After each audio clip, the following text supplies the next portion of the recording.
Bismillahirrahmanirrahim. Assalamualaikum warahmatullahi wabarakatuh. Bersama saya Muhammad Rasul Iman bin Muhammad Rizal. Saya Muhammad Afiq bin Muhammad Huzairi. Kembali lagi kepada podcast KVTPI bertajuk tentang Sembang Fake News. Okey, kita dah malas nak basa-basi. Okey, kita terus tanya Afiq directly. Okey. Afiq, apa itu Sembang Fake News? Sembang fake news ni adalah penyebaran berita palsu. Betul tak, Man? Betul ke? Saya rasa kan dia macam more tu lebih kepada kita membuat fitnah sebenarnya kan? Lebih kurang lah saya rasa. Lebih kurang. Okey. Afiq, kalau macam saya pernah dapat hate comment daripada dekat platform TikTok kan. Dia kata saya pernah buat macam ni kan. Tapi bila saya tengok balik, saya tak dapat. Maksudnya saya tak buat pun perkara tersebut kan. So jadi itu adakah dikira fake news? Tak, itu dikira macam fitnah. Fitnah ni adalah satu benda yang kita tak tahu dan kita buat cerita tu. Apabila kita buat cerita tu, maka tersebar kepada orang lain, maka jatuhlah fitnah. Itulah fitnah sebenarnya. Dosa fitnah ni adalah seperti dosa membunuh. Ya guys, dosa dia ibarat dosa kita membunuh seseorang. Okay. So Afiq, kan macam kita kan tahu sekarang kita dengan teknologi yang tinggi kan. Betul. Dengan platform-platform yang banyak sekarang 2025 ni kan. Antara yang platform yang paling kita, maksudnya pengguna tega lah kan. Afiq boleh senaraikan tak? Contohnya macam Chrome ke. So sekarang remaja sekarang ni dia lebih scroll kepada apa sebenarnya? Remaja sekarang dia orang lebih kepada TikTok, Instagram, Facebook pun saya rasa tengok macam dah kurang. Ada orang lebih kepada Instagram dan TikTok. Macam Twitter, Telegram, WhatsApp. Senang cerita macam semua media sosial ni adalah macam hidup diorang. Kalau tak ada benda ni macam diorang tak boleh hidup. Sebenarnya kita tak ada benda ni pun kita boleh hidup sebenarnya. Sebab apa? Kita boleh dengar cerita daripada satu sampailah kita pasti berita tu betul. Betul. Macam sekarang kan, pasal fake news ni, kadang-kadang kan, macam yang Afiq tadi kata, TikTok kan. Saya ada baru tengok beberapa video dekat TikTok tu. Yang video tu, dia AI tau. Sekarang ni, diorang gunakan AI untuk buat fake news. Contohnya macam sekarang ni global, video palsu dengan AI. Contohnya macam penyebaran konspirasi. Contohnya macam sebuah video AI yang dihasilkan secara palsu menyebarkan teori konspirasi tentang Macbeth, alat perubatan futuristik yang dikatakan menyembuhkan hampir semua penyakit, telah dikongsikan oleh Donald Trump, kemudian dipadam selepas disahkan palsu. So maksudnya orang yang buat fake news ni dia takutlah bila dia kena tindakan, betul tak? Betul. Sebab apa? Kalau kita dah salah, mestilah kita takut. Kalau kita tak salah, buat apa kita nak takut? Sebab apabila kita buat salah ni, lebih baik kita jujur daripada kita menipu. Betul-betul. Pasal lagi satu kan, saya ada terbaca tahu hari tu dekat artikel yang dia kata dekat sini teknologi untuk cek fakta. So maksudnya macam ada satu teknologi tu yang dia boleh cek fakta sama ada benar ataupun palsu, sahih ke tak daripada tuan badannya. Contohnya macam ni, saya bacakan sedikit ya. Dilancarkan sebuah chatbot bernama Aifa berkaitan portal sebenarnya.com.my yang membantu orang awam memeriksa kesahihan berita yang tidak disahkan. So maksudnya macam Malaysia sekarang ni dia nak lebih orang kata jujur. Amanah kan. So Betul. jadi Malaysia menciptakan salah satu teknologi untuk cek fakta tu sama ada sahih ke tak sahih kan. So jadi saya rasa lah kan Malaysia lebih bagus kita tinggikan teknologi kita lah untuk daripada asyik membuat fitnah kan, share yang tak bagus. Lagi-lagi sekarang artis tengah hot kan, perbualan mereka yang tengah curang apa semua tu, itu sangatlah tak bagus sebenarnya untuk rakyat Malaysia lah sebenarnya kan. Sebenarnya kerana fitnah ni boleh hancur apa yang ada dalam hidup kita sebenarnya. Macam contoh macam kerana fitnah ni kita berkahwin, lepas tu kita dah ada anak pun apa, mesti orang akan ungkit. Jadi kat situ contoh macam okey lah, anak. Contoh pasal anak. Okay, anak ni orang tanya, takkan anak seorang je? Bila anak lagi? Dia macam orang cakap, orang tu dah rasa kecil hati kan. Jadi dia cakap dengan orang tu, dia ni mandul lah, tak boleh apa, itu ini kan. Kemungkinan itu bukan rezeki dia. Jadi kat situ pun dah terjadi satu fitnah. Betul. So Jadi dah tersebar, jadi dia adalah aib dia sendiri. Dia malu dengan keluarga dia. Kemungkinan itu boleh jadi lagi satu penceraian. Dan boleh meruntuhkan rumah tangga. Apa ni? Memusnahkan silaturahim. Betul. Itu belum lagi dia sembang-sembang dengan jiran-jiran terdekat kan. Betul. Dah jadi sembang fake news kan. So, Afiq, kita dah banyak borak tadi tu. Afiq ada tak soalan yang kita boleh jawab ke, soalan panas ke kan? Kita nak dengar juga daripada Afiq Kuzairi soalan yang amat-amat kita nantikan. Saya ada sampai tak terkira tu. Banyak Man saya nak tanya. Banyak. Okey, Masya Allah. InsyaAllah kita jawab. Saya tanya satu dulu Okey, satu. Okey, mengapa orang suka sebarkan fake news? Kenapa? Orang suka sebarkan fake news. Orang suka sebarkan fake news. Okey, pada pendapat saya, kenapa orang lebih suka menyebarkan fake news? Sebab salah satunya kadang-kadang yang menyebarkan fake news ni sebenarnya dia kurang perhatian daripada orang sekeliling. Betul tak kan? So macam bila dia posting satu video yang dia menyebarkan fake news, so jadi bila kalau kita buat cerita hot ni mungkin orang akan viral. So macam dia dapat pujian daripada orang. Betul lah, aku pun sokong. So jadi macam tu dia sebenarnya dia lebih nakkan perhatian dengan orang sekeliling sebenarnya. Kiranya dia nakkan perhatian lah. Ya, betul. So soalan kedua. It's too easy to me. Apakah contoh fake news yang pernah berlaku kat Malaysia ni, Aman? Contohnya kita kaitkan dengan kes curang-curang yang baru ni, kisah Rohainis dengan Alif Sata yang dikatakan curang dekat hotel lah apa semua itu. Itu sebenarnya kita tak tahu benda tu berlaku sahih ataupun tidak kan. So jadi lebih baik kita berdiam saja. Okey. Taufik, soalan seterusnya. Senang sangatlah kan? Senang ke? Apa kesan fake news kepada masyarakat, Man? Sebab saya pernah dengar ada kerana masyarakat ni, contohlah masyarakat sini rumah dia India, Cina, Melayu.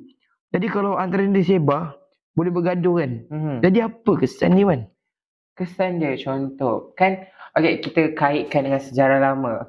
Dulu kan orang ramai berusaha nak memperkuatkan kita antara kaum kan. So macam bila kita dah rapat, ada satu sebar fitnah yang menimbulkan masalah. So jadi kita punya pergaulan, kita punya kasih sayang tu antara kaum lain tu dah makin berkurang. Sebab Malaysia tagline dia adalah bersatu hati, satu hati sejiwa. So kita gunakan tagline tu untuk lebih memperkuatkan hubungan kita sebenarnya. Sebab kita tak nak berpecah. Bila kita berpecah, kita akan kehilangan rasa kasih sayang. Macam tu kita tak tahu nanti macam mana. Mungkin pada masa hadapan, mungkin anak-anak kita tak tahu yang macam mana orang Cina bergaul apa semua. Apa pakaian tradisional mereka, betul tak? Mereka tertanya-tanya. So jadi fake news ni sebenarnya bahayalah juga terhadap kaum sebenarnya. Kan? Okay. Soalan seterusnya. Bagaimana kita nak elakkan daripada terima dan percayanya fake news ni? Sedangkan macam mana orang tua lah kan. Contoh ada pembedahan murah. Jadi dia macam tanggungan kos lah, insurans contohnya kan. Jadi dia ni macam nak elakkan daripada tertipu. Jadi macam orang-orang tua ni baru kenal TikTok, baru kenal Facebook. Jadi macam mana nak elakkan daripada terkena fake news tu? Terkena fake news kan. Tapi sebelum saya jawab tu kan, saya teringat satu cerita tu. Ada satu cerita tu, aunty tu kan. Saya memang kelakar gila dengan cerita tu. Saya tengah scroll TikTok, aunty tu dia kata, meja ni murah, RM32 je meja makan. 6 seater. So dia beli dekat TikTok shop. Bila sampai dia pelik, barang apa yang sampai kecil ni kan. So jadi bila dia sampai dia buka lah meja dia segini je meja makannya. Rupanya meja mainan. Saya cakap ya Allah, satu hari saya gelak tak habis kan. So kita terus balik ke soalan Afiq. soalan Afiq, macam mana kita nak supaya orang tua tu tak terkena dengan scammer kan? Contohnya macam kita sebagai anak, tanggungjawab kita kepada orang tua memastikan ibu bapa sentiasa dalam maksudnya bukanlah kita kawal ibu bapa kita, bukan. Cuma kita yang Gen Z ni kita boleh tahu itu scammer ataupun berita yang mustahil lah kan. Contohnya macam ada contoh dekat TikTok Shop, keluar meja makan kat situ. Dia nak beli. Kita tengoklah, macam je gambar meja makan ni kan. Kita tengok. Bila kita dah tengok tu, oh ni betul ni orang duk review kan. Okay. So betul. So jadi kita sebagai Gen Z ni kita membantu ibu kita untuk pastikan sama ada itu scammer ataupun tak lah. Sebenarnya kita ni sebenarnya kena lebih alert lah dengan teknologi zaman sekarang tu, tak macam platform TikTok kan. Lagi-lagi pula Facebook, kod ada keluar notification, tak lari menang 1,000, sudah. Bahaya tak bahaya? Bahaya lah. Sebab apa? Kemungkinan 1,000 tu sampai-sampai RM1. Sampai-sampai RM1. Sebab apa? Jangan mudah percaya dengan fake news ni tau. Sebab apa? Fake news ni boleh memudaratkan seseorang. Jadi bila kita buat fake news ni, contoh keluarga ni dia dah percaya dia hidupkan kita kan. Kita nak bantu dia untuk, contohnya golongan asnaf lah kan. Kita senang cerita kan. Kita cakap kita nak bagi bantuan macam beras, makanan, sardin semua kan. Dia dah bayar, contoh dia bayar setahun RM200 lah kan. Dan kan sehari dia kerja dapat apa, RM2, RM3 kan. Jadi kalau dia dah bayar RM200 tu, contoh 5 tahun dah berapa, dah 1,000 kan. Jadi kat situ kita dah memudaratkan orang, dah menyusahkan orang. Kemungkinan dia dalam betul-betul kesusahan, dia perlukan makanan ke kan. Jangan mudah percayalah fake news ni. Kadang-kadang nak percaya fake news ni, macam mana nak cakap kalau nak percaya, pastikan tengok daripada segi review, dari segi percakapan dia, akhlak dia. Sebab benda tu kan dia macam berkaitan dengan, contoh macam kita nak, bila kita nak beli barang sesuatu, kita kena lebih teliti kan. Contohnya macam, kita ambil mudah lah. Dulu kita belajar kat sekolah rendah, kalau kita nak beli barang masakan, kita kena tengok apa? Sebelum kita check, contoh kita nak beli sardin tu, kita kena tengok apa? Kita tengok tarikh lah. Kita tengok tarikh luput. So kita kena lebih perhatian lah. Sebelum kita nak membeli tu, kita kena lebih banyakkan membaca apakah ingredients dalam dia kan. So sekarang kan viral dengan makanan dekat TikTok halal. Sekali beli rupanya bila kita selidik apa semua, lah ada daging apa yang haram lah kan, yang tak boleh orang Muslim makan, betul tak? Kan? Okay, so sebelum Afiq pergi soalan yang seterusnya yang lebih hangat soalan dia tu, kita akan bacakan sedikit isu fake news semasa. Okay, korang boleh je pergi dekat mana-mana platform. Contohnya macam sekarang ni kita gunakan ChatGPT untuk isu fake news semasa. Okay, yang pertama, Malaysia, kandungan disinformation dicipta oleh AI dan deepfake. Sejak 2022 hingga 15 Ogos 2025, lebih 40,000 kandungan disinformation yang dicipta oleh AI telah dikeluarkan di platform media sosial atas permintaan Kerajaan Malaysia. Antaranya, 1,005 posting yang berkaitan dengan penipuan pelaburan, investment scam menggunakan deepfake telah diturunkan. Selain itu, Malaysia, tindakan terhadap platform media Malaysia. Saya rasa kan bagus tau kita pakai ChatGPT ni. Sebab apa? Bagus ke? Ya, saya rasa lah kan, bila kita pakai ChatGPT ni, contohlah kan, bila dekat Instagram kan, dia kata kambing tak pernah makan sayur. So jadi saya rasa macam kelakar sebenarnya, kambing tak makan sayur tu kan. So, macam pelik lah kan. Macam pelik. So kambing tak makan sayur. Okay, saya terus pergi ChatGPT. Saya pergi ChatGPT, saya tanya, betul ke kambing tak makan sayur? Dia kata kambing memang makan sayur dan itu adalah fake news. Dia kata sekian demi sekian lah. So macam saya rasa macam ChatGPT ni membantu saya untuk betul ke tak? Sebab macam kadang-kadang kan kita tanya, kadang-kadang orang cakap macam kalau kita sakit kaki kita kena tidur dalam 3-4 jam kan. Tapi sebenarnya tak pun benda tu. macam mana cakap macam ni, itu pun salah satunya fake news. Kan?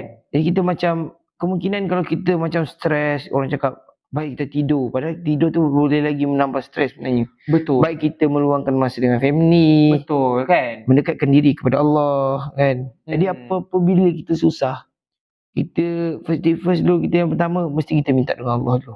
Betul. Sebab Allah number one lah. It's number one lah. Sebab kita bila kalau kita susah macam mana pun, kita mesti kena ingat dia. Betul. Okay, so Afiq, kita akan pergi ke soalan yang seterusnya. Ni soalan terakhir Aman. Soalan terakhir ya? Terus terakhir. Okay. Terakhir lah. Berikan jawapan soalan. Kenapa penting untuk semak sumber berita? Kenapa penting untuk semak sumber berita? Pada saya, kenapa kita perlu semak sumber berita tu? Salah satunya, kita tak nak terjerumus dengan orang-orang yang mempercayai fitnah sebetul-betulnya kan. Lagi satu, pada pendapat saya lah kan, bila kita semak berita tu dengan betul, jadi kita tak ada rasa gelisah dalam kehidupan seharian kita kan. Lagi satu macam tak lalih kita buat, kita tahu dekat situ dia kata sekian dia mengutuk orang tu kan. Lepas tu kita pun mengutuk tanpa kita semak apa semua kan. So jadi kesian lah. Dia macam kesian lah kan. So macam bila kita dah tukar, kita kata betul ke tak ni? Kita dalam hati cakap betul ke tak ni ya? Aduh, takut. Kemungkinan kita tak tahu apa yang dia rasa ketika tu kan. Macam korang duk komen-komen rasa sakit ke hati dia kan. Jadi kesian lah dia. Kemungkinan dia macam kat situ boleh juga jadi macam satu, macam mana cakap boleh jadinya terbunuh diri kerana stres. Lepas tu boleh buat bakut. Macam kita ni stres. Sebab apa? Kerana fake news ni, kita boleh jadi macam-macam. Betul. Jadi kesimpulannya kat sini, fake news ni kalau nak buat, berfikirlah sebelum bertindak. Sebab apa? Kemungkinan kalau kau buat fake news ni, kita menyusahkan orang lain. Seumpama macam kita menyusahkan mak bapak kita. Betul. Kan? Sebab fake news ni sebenarnya bahaya untuk kita mempercayai mereka 100% kan. So, Afiq ada tak apa-apa nasihat untuk kalangan masyarakat di luar sana? Okay, nasihat saya pada hari ini, semoga fake news ni tiada lagi. Sebab apa? Kerana fake news ni kemungkinan negara kita ni kurang silaturahim, berlakunya pecah belah. Jadi elakkan fake news ni. Sebab apa? Kerana fake news ni semua benda boleh hancur. Betul. Jadi kesimpulannya kat sini, jangan sebarkan berita yang tidak pasti. Okay, so sekian itu saja daripada kami. Wabillahi taufiq wal hidayah. Wassalamualaikum warahmatullahi wabarakatuh. Tak pasti, Jangan kongsi.